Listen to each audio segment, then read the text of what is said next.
Hey y'all, I'm Captain Pete, and welcome to the Florida Desk, your number one source for everything hunting, fishing, and Florida related. Join me as we talk about everything from conservation to legislation, big busts, big bucks, and more, all on the Florida Desk, for tips, tricks, and how to hunt and fish in Florida successfully, and everything you need to know to be a competent outdoorsman in the great Sunshine State. Stay tuned. What's up?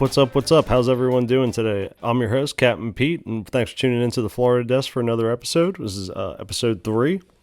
Got a lot to cover today.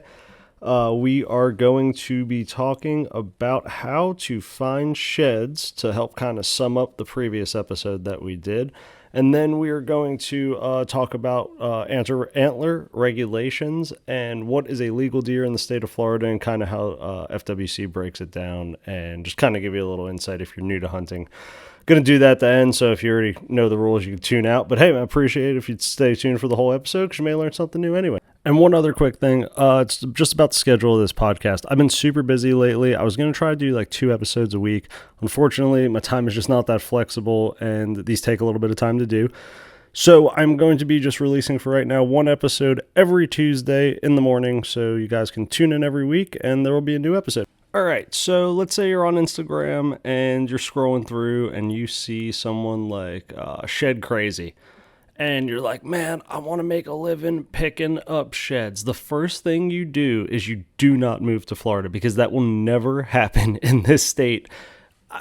It's so challenging to find sheds down here.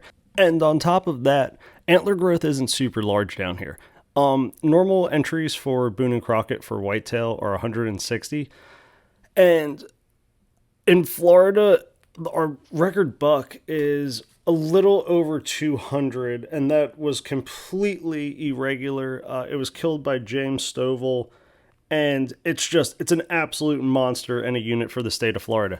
But we don't get bucks like that all the time, and that's why it's our state record. The average buck in Florida is probably 60 to 70 inches. A nice buck in Florida is between 70 and 100, and then Florida actually has the Florida Registry, which is basically our Pope and Younger, Boone and Crockett, where they recognize you if you get over a 100-inch deer. When you start stepping into the 120s, the 130s, the 140s, those are your the true trophies, once-in-a-lifetime bucks in the state of Florida. Those are just absolute tanks, and they rarely come around. So yeah, if you're only if an average buck is only 60 inches, you're not going to be finding sheds that are worth any kind of crazy money down here.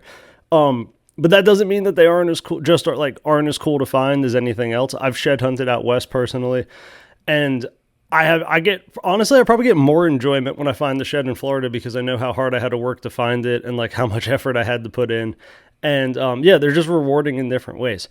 And I do more hunting in Florida than any other state. So when I find the shed, I'm usually chasing that deer or have chased that deer.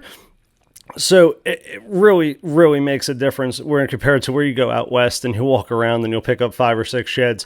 You're picking up 5 or 6 sheds of deer that you've never seen and probably will never see in your life. The best antlers that I have from Utah are from this zone out there that's pretty decent. And there's just a real stout mule deer rack. And I never saw that deer, and I never will see that deer. In fact, how long ago it was now, deer's probably dead already. So it's just a lot more rewarding when you're picking up sheds. And it doesn't get as much publicity in Florida because it is so challenging to do, and people don't want to put in the time. And it's easier to throw up a trail camera and figure out where they're walking around at. But you just don't learn the area, and you don't learn the deer behavior and pattern as well as you do when you were looking and out there picking up the sheds. All right, let's dive into the biology of antlers and development to start off. And even before this, let's establish this. Antlers are antlers. They are not horns. Horns are a 2-part structure that can be found on a variety of different animals, including like antelope, bison, sheep, and other members of the bovine family. On the other hand, you have the cervid family, which includes your whitetails, your mule deer, and your elk, and your moose. And on all of those animals in the cervid family, antlers are grown as an extension of the animal's skull. So they're bones that are shed and regrown again each year.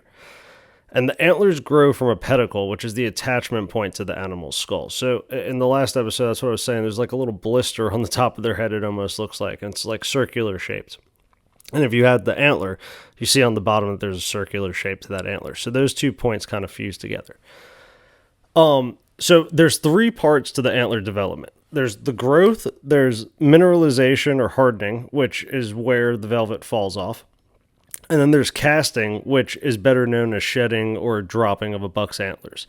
And the shedding or dropping of a buck's antlers is controlled by hormones that are regulated by photoperiod, which is basically the amount of daylight per day. So a buck's antlers grow during the spring and summer months before they harden during late and early fall. And they harden in response to the buck's increasing testosterone levels. Typically, testosterone levels begin ramping up in July, and then they peak in October, like late October to early November during the rut or breeding season. In parts of Florida, you will have deer with hardened antlers on their head as early as May in like some parts of South Florida. After the rut, the testosterone levels drop through December and remain at reduced levels through the following July.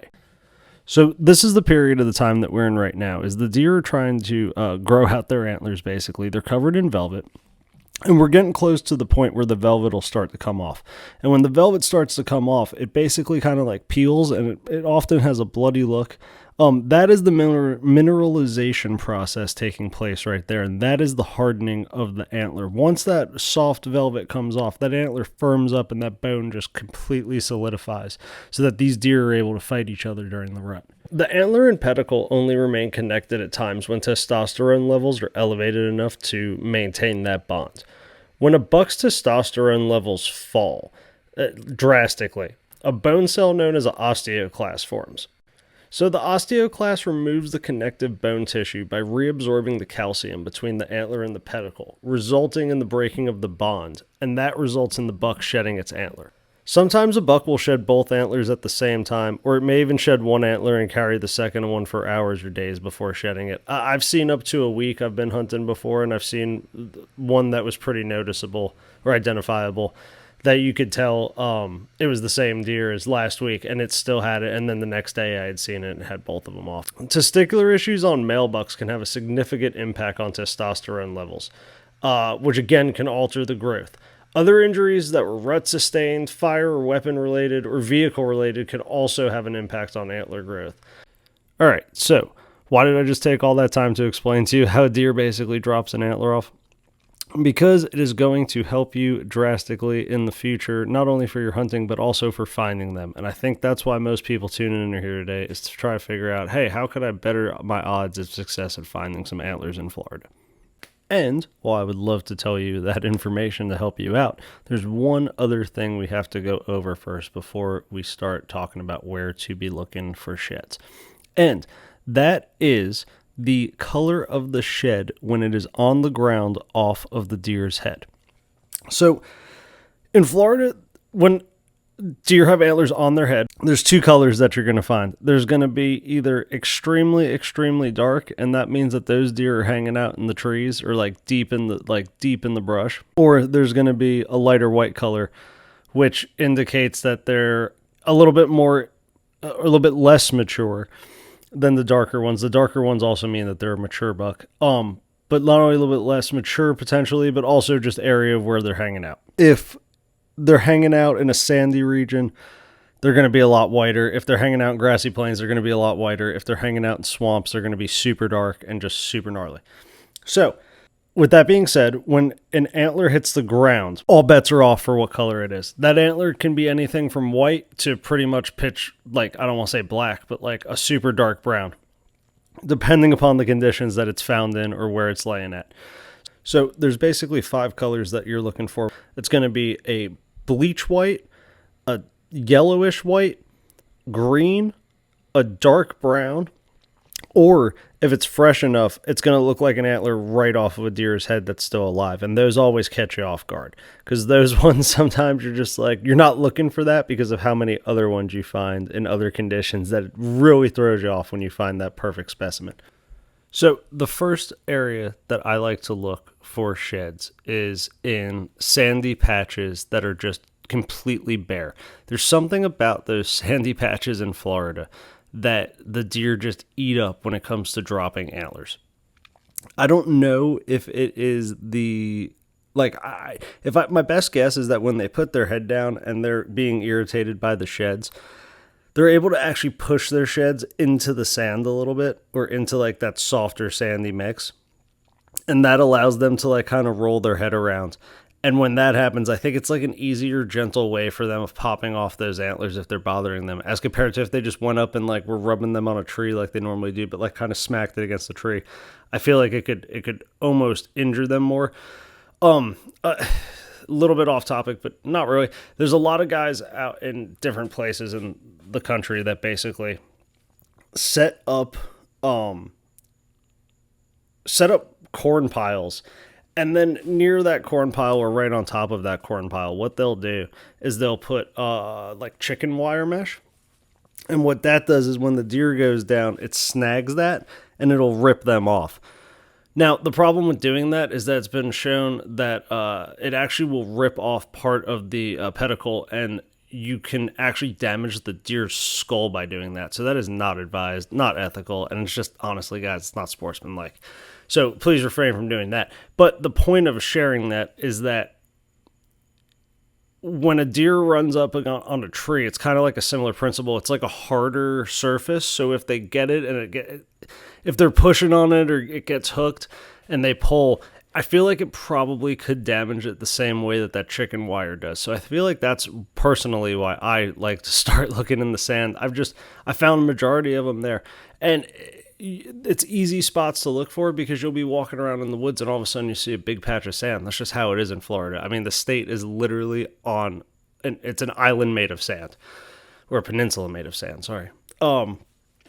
Yeah, so just easy spot to look. I really like starting there, and it's just where you're going to find those bright white ones. Second favorite spot to look for sheds in Florida is definitely over food plots. And when I say food plots, I don't mean corn. But if you are hunting on private property, it is legal to bait for deer in the state of Florida on private property using corn. So if you're on private property, you can do that. It is legal. I'm not a huge fan of baiting with corn. Well, that's going to be a whole future episode as well. I have my opinions about that. And they swing to both sides. But that's getting ahead of ourselves there. Way too much.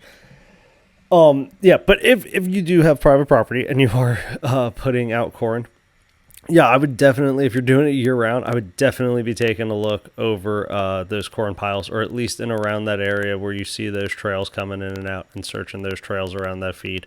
Now, on public lands, you're looking for clove. You're looking for anything that is clovey. If it is low, green, and clovey, like you want to make a wish, that is one of the hottest areas as well to find sheds. Those deer eat that up late season. They love the clove. There's so much foliage and so much stuff dying around it that if you have a shed, right, and all of a sudden there's cloves growing around it or cloves going on it, it just naturally, from rubbing and rain and just being outside and just mixing with all of the elements, it just starts to take on the colors of around it. It just absorbs those colors, and it just really, really makes it hard and camouflages it. So be on the lookout. You got to have an eagle eye to find them in the clove. But if you find a patch, don't overlook that, because that is a great source of food for those deer late season. And you should also be keeping in that mind when you're strategizing for your late season hunts. A little bit more random of a spot where you're going to find them is just on deer trails themselves. And there's like two types of deer trails that I consider that I classify there to be, basically, and or actually three, I guess you could say. One is just an open trail, so you can see to either side of you. It's not super thick. Two is a dense trail where the deer it's a little bit more challenging to move. Maybe you have to dip under something that's uncomfortable for you, but for a deer, it's not as uncomfortable. You got to think from their perspective. And then three is a trail that is either that's going through grass. And going through grass, I mean, probably about waist high. We have a lot of that here in Florida. It seems like there's just like waist high grass, and you'll just see a cut going right through it. Like obviously it's a deer or a pig. There's only two mammals that travel like that in the state that make those size trails. When you're walking down those, if it's on the open path, depending upon what's next to it, when I say open, I just mean like you can see.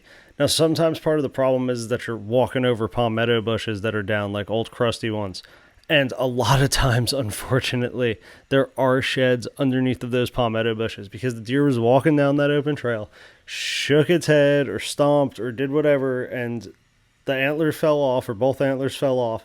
And then a couple days later, there's 20-mile-an-hour winds, which isn't uncommon, or not that it is uncommon, but even 7-mile-an-hour winds will knock down a dead palm frond. And a few of those palm fronds fall, and next thing you know, you got a shed buried underneath of it that you'll probably walk by 13 times. And those will be the brown ones. Because by the time that those palm fronds break down and get unburied, it does do a decent enough job at protecting it from the squirrels. But having all that moisture locked in and then having layers of material decaying on top of it, it just turns them absolutely brown. And they're just not an attractive looking shed at all, but still full of information. And that's how you got to be thinking about this. This isn't necessarily collecting sheds to make a chandelier. This is collecting sheds so that you can kill a deer in the future. So now jumping back to the grass ones, you're going to have the same situation in the grass. The only problem with the grass is that the sheds fall down into that. So you got to really have an eagle eye when you're walking by those. Or a lot of times what I've noticed too is that if it's like a pig trail and a deer trail, sometimes the grass will like almost cover each other over the trail. So look down because where you're walking is typically on the trail. A lot of people don't like to walk down deer trails because they're worried about their scent control. I agree with that in season. I don't necessarily agree with that out of season for a multitude of reasons. One, out of season, it doesn't matter. Two, you don't want to destroy plants and vegetation down here. We have a really sensitive plant and vegetation ecosystem. And if you step on a plant, it could kill it. Or if you step on any vegetation, it could kill it. And it's not like it could take years and or decades for something to grow back. And when I say something, I don't mean something. I mean the right thing to grow back. We have a huge problem with invasives in the state of Florida, and invasive plants and vegetation is no different. So anytime one of our native plants gets killed, the possibility is always there for it to not be replaced for an extremely long time. Okay, so a few other areas that I like to check out. That is one at the base of trees. A lot of times, if you are underneath of a palm tree, I just like to look around there. There's a bunch of little plants and vegetations that will grow around the base of the palm tree that the deer will like to munch on. And a lot of times, with how those little offshoots are sitting on the palms, when the deer put their head down, it gets caught up in there. Next thing you know, there's an antler at the base of the tree. The only thing with those is that those do drop a bunch of the like the fibers as well as the palms. So they are very hard to spot. Got one last season right underneath the base of a tree, and the only thing that was sticking out was the tips. Beautiful shed. I'll probably end up posting a picture of it on Instagram for this episode. You guys can take a look at it if you want. But yeah, bases of trees, huge ones.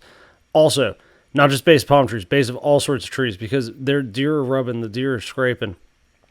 And when they're using those trees, there's a good chance that one of those times when it's itching them, they go back to one of those scrape or those rub trees, and they hit that, and it drops down, and there could be under that kind of tree as well.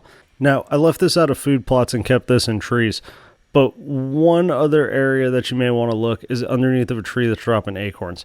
The deer are using that. The deer love it. That's a great source of food. It's another area where you could be looking for sheds. But I kind of contribute that more to trees because that's as you're moving around, you're not finding patches of it. You're finding a tree that produces those acorns. Because remember, those acorns aren't always going to be there. So you got to be out there at the right time to know that there's even going to be acorns in that area to search and to look to begin with. Another old trick that I learned is just to run fence line. If you got fence on your property, check that out. Deer jumping over that all the time, especially if it's just like a chest high one or anything lower than that. If you got deer jumping, there's always the chance that on one of those jumps, one of those deer loses those antlers. So not only that, but they like to walk the length of the fence line.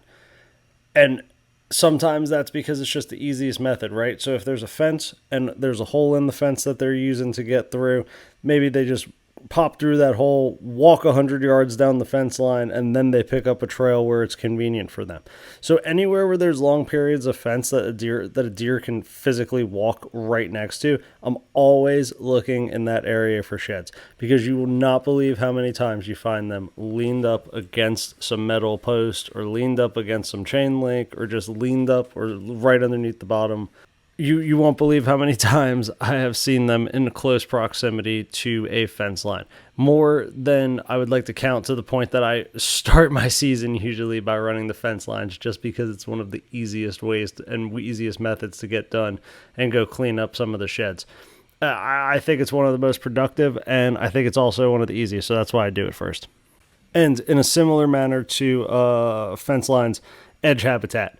If you have open fields and you got a tree line, I'm right on that tree line. Same principle. Those deer like to walk around those edges, and those deer like to be on the edge of that property, so that if they feel threatened, they can jump off into those woods, and if they feel comfortable, they can go mosey out into that field to eat. It's just a really great spot. I tend to focus on pastures as well on occasion, just like huge open swaths. But the problem with those is that it's usually just uncontrolled grass that you just can't see under, and it's really ineffective. So if it's a clear cut one around the time when they're dropping, and it's only a couple inches high, like some regular grass, I will happily go out there and start looking around during the season. If it's anything above knees, I just don't really find that useful, unless there's some significant and just screaming at me like, hey, look at me, here's some deer sign that is just super blatantly obvious that may be productive. All right, so the last place that I really like to go out of my way to look is I will pound areas with super high squirrel concentrations. If you have seen some of the sheds that I've picked up before, they are eaten. And there's a reason for that. It's because the squirrels go to where those damn sheds drop. So if it's the part of the year where antlers are starting to hit the ground, and I'm seeing a bunch of squirrels, especially ground feeding squirrels, congregating in a certain area, I am automatically just eagle-eyeing the whole place, because I'm like, where are you guys munching on the antler that's laying around here? And that has paid off a ton of times for me. So just when you're in squirrel season, when you're in deer season, when you're hunting, just be paying attention to where those squirrels are hanging out, because that too is often a huge indicator and extremely helpful in determining where you're going to find some of those sheds, just kind of in random spots, I like to call it. Because a lot of times where I found where the squirrels are eating the sheds, I don't know if they're able to move them, or I don't really know, to be honest with you, but it's not in a place where you would normally find them. I feel like they're kind of hiding them. They're smart little guys.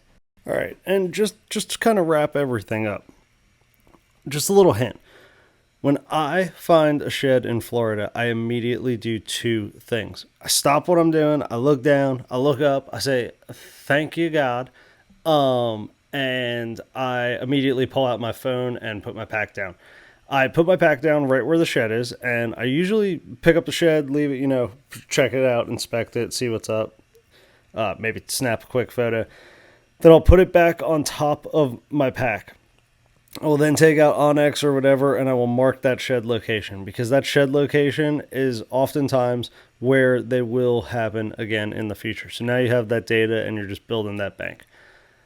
Then what I do is I take one step forward, like I'm doing a DUI checkpoint or something. You take one step forward, put your foot out, and then take a second step.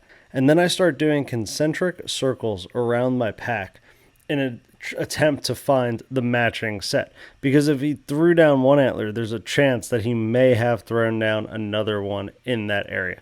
And I will do this until I think that it is unreasonable to the point that I am doing it. And that usually takes a lot of walking for me to think that it's unreasonable.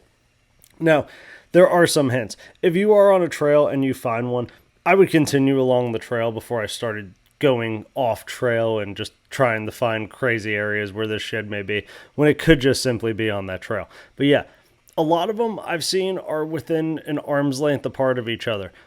I've matched up sets as far as a mile apart before. So it's definitely beneficial to drop that pack because you know where your starting point is. You also have your Onyx mark or whatever waypoint you're using to get you back to your pack, because this is one of the biggest hits. Do not drop your gun because that is hard to find, and I've done that before, and I've ended up leaving guns out in the middle of the night because I was unable to get back to where I was. I didn't have my phone with me. I mean, one big hit, drop your pack, don't drop your gun. Much easier to find your pack that stands upright than a gun laying down. Also, you have your phone, so really make sure you mark that spot to go back to it, because that original spot is going to help you. Because then if you think, oh, maybe I overlooked something, or maybe my concentric circles outwards didn't produce what I was looking for, then you can go in the opposite direction and bounce and grid search different little areas where you think it could potentially be. All of that just builds on it. Most of these, you're either going to find the single one or you're going to find the pairs. I've had a bunch where you match up one later on, but most of the times if you find the pairs, I feel like they're pretty close together. And if you find the singles, I feel like you're going to find one side or the other. Just seems to be the game. I don't know. Sometimes I think that it gets down to even like, did both sides fall in that area, and did one side get destroyed by squirrels while the other side was covered by something, or just they weren't interested in it for some reason compared to the other one? I don't know. There's a lot of thought process out there about all this kind of stuff that I think about all the time. But yeah, there's just no definitive data onto how far away or why. All right, the one thing I'm going to leave you guys with the sheds is this. You don't have to go deep. That is the biggest mistake I see when I see people looking for sheds in Florida, or I talk to people who have looked for sheds in Florida, because honestly, I've really only seen a handful of people doing it. I think the mentality is kind of taken from Western and other states. It's like, gotta go deep because all the ones that are close are like picked up, but no one here's picking them up, it seems like. So you can go right off of the side of the road. You can go a couple 100 feet into the woods and find one. You just got to be smart about how you're doing it. That is the biggest misconception that I see, is that you got to travel 3, 4, 5 miles into a swamp and basically be in waist deep water in order to find one. In fact, that's the hardest place to find one, and one of the places that I don't even bother looking because of just, they'll deteriorate, they won't be there, they'll be hard to find, they'll be covered in water, the whole 9 yards. So yeah, just don't overthink it. Go look. If you live in a community, if you live in like a gated community or a golf course, there's no better place to look around there. Just go walk those edge habitats, go get outside, go stumble into stuff. And hey, look, even if you don't find the shed, maybe you find something else out about your area that you didn't know. So it's all about getting out there and exploring. Gonna leave you with that on the sheds. Hope that's enough information to get you started and get you out in the woods and feeling a little bit more confident than just blindly walking around. If you have any questions about that, feel free to shoot me a message as always. We're going to go over one thing here real quick, so just stay tuned. We're going to talk a little bit about antler restrictions in Florida and the regulations for illegal deer when you're hunting. Figured I'd just kind of incorporate all of that in. So that way, when you are out shed hunting and you're picking up an antler, you're like, this is illegal deer, will be illegal deer, or could be illegal deer. And you just have better information going forward. All right, so this is just going to be a real quick overview as far as antler examples and regulations in the state. So there's 4 key types of configurations you need to know when you get out into the woods. The first one is going to be antlerless deer. Antlerless deer, and that may sound confusing after I explain what I'm about to, but antlerless deer is deer without antlers. So a doe or a buck with pedicles, or a deer that has antlers less than 5 inches. So that could be a buck, which is commonly referred to as a spike, if it's less than 5 inches, or even on occasion, some does will throw out antlers. And there's a whole bunch of science and debate up for that situation there. And there's plenty of research that you can do. We're not going to dive into that right here. But just as a rule, antlerless deer in Florida are deer without antlers or antlers less than 5 inches in length. So the second type of deer regulation is 2 points on one side of an antlered deer. So it has to have at least one antler with 2 points, and each point has to be at least 1 inch or more in length. So you could have a spike on the left side of a deer's head and a 3 point or 2 point on the other side, as long as both are longer than 1 inch in length, and that would be a legal deer to shoot. So you have to remember that they break these down on sides, and because the way that the hunting seasons are set up here, like during the year, deer are shedding their antlers during parts of some of these hunting seasons. So it is not uncommon to see a deer walking around with one antler on its head. And that is why it's only per side, because they still want you to be able to harvest a buck if it's legal, not based off of the hypothetical other side of the antlers. All right, so the third type is a 3-point on one side. And that is going to be, it seems like in most areas, I haven't hunted all the DMUs in Florida. I've hunted a bunch though. And it seems that most of them abide by this one. There's like 2 off the top of my head that don't. So it has to have 3 points on one side for an antler. Each point has to be 1 inch or more in length. So most zones use that with a combination of the fourth and final regulation. And that is the main beam length that has to be at least 10 inches long. All right, the fourth and final one is a main beam length of 10 inches long. And the main beam is from the pedicle to the top of the antler. I actually killed a deer that way. It was 13 inches. It only had 2 points, but it was 13 inches. So in the zone that I was hunting in, there's a 3-point restriction. So a deer has to have 3 points on one side. But if it has a main beam length of 10 inches or more, you're able to legally shoot that deer, even if it has less than 3. So that was how I harvested one. It was about 4 years ago. Real nice deer. European mounted it. Love it. Great deer. Tasted real good too. In the picture online, it's a little hard to put into words here, but FWC's website and the regulation handbook, it has a nice, very clearly drawn and spelt out guide as to how the antlers should look and what the antlers should be like. So definitely go reference that. Super, super handy. Plus, when you're out in the woods shed hunting now, you can match up your regulations with what you're shed hunting and what you're finding out there. Gives you a good up on the future season and really gets you in the mood to go kill some deer. All right, so yeah, I'd like to thank you guys for tuning in today. Another episode of the Florida Desk complete. Please feel free to tell your friends if you like what you're hearing and learning about, and if you think there's some good information, give us a share. I'm just trying to help people get out into the woods and be more successful. We're probably going to be taking a break from our deer scouting series here. I got another episode that I want to do next week just to kind of keep it current. There's been a lot of things happening. I've talked about it a few times now. We're going to go into detail. We're going to be going over the FWC snake debacle. It's going to be a pretty long episode. We're going to have a bunch of clips from the meeting. We're going to have a bunch of clips from the body camera footage and the audio thrown into the podcast, so you'll be able to hear exactly what I'm talking about. And I'm going to give you guys my opinions on the whole mess. So yeah, going to be a real interesting conversation coming up. Please tune in. Going to be, once again, it's going to be every Tuesday in the morning, going to be dropping these episodes. Just the way that my schedule's been going, it's been kind of hard to do 2 podcasts a week. These do take time and they're a little bit consuming to do. So hope you guys understand. As always, thanks for tuning into the Florida Desk. I'm your host, Captain Pete. Appreciate you joining us today. And remember, hunt hard, fish smart, and stay safe. Have fun, y'all. Take care.